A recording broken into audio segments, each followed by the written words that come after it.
అయ్యా ఇప్పుడు మీ చేనులోకి వచ్చినా కానీ ఇగో ఇదే ఉన్నది బాధ. ఏం చేయాలి చూడండి.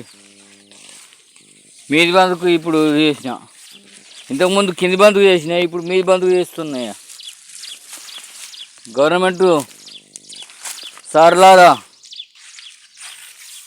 నా బతుకు చూడండి.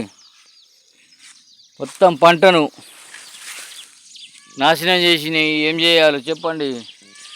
కొద్దిగా ఆలోచన చేసి నన్ను ఆదుకునే ప్రయత్నం చేయండి, లేకపోతే గడ్డి మందు తీసుకొచ్చుకొని చనిపోతా. ప్లీజ్. నేను ఎన్నో వేల రూపాయలు తక్కువ ఖర్చు పెట్టి చేసినాను. దాంట్లో మొత్తానికి మొత్తం 100% సగం బాగా ఉరికినాయి. ఇవన్నీ అవే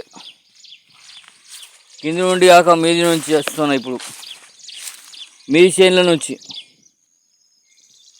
దయచేసి జర నాకు ఏదైనా హెల్ప్ చేసేటట్టయితే గవర్నమెంట్ తరఫున కానీ లేదా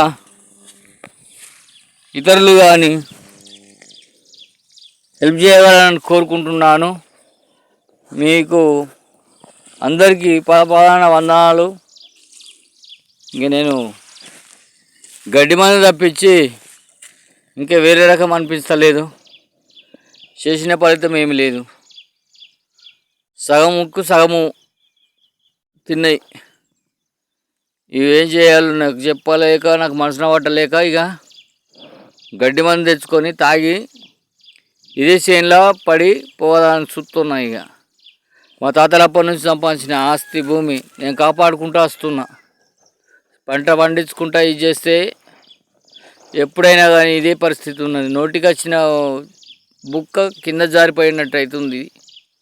దయచేసి మీ అందరికీ శరణార్థులు మరియు పైలం.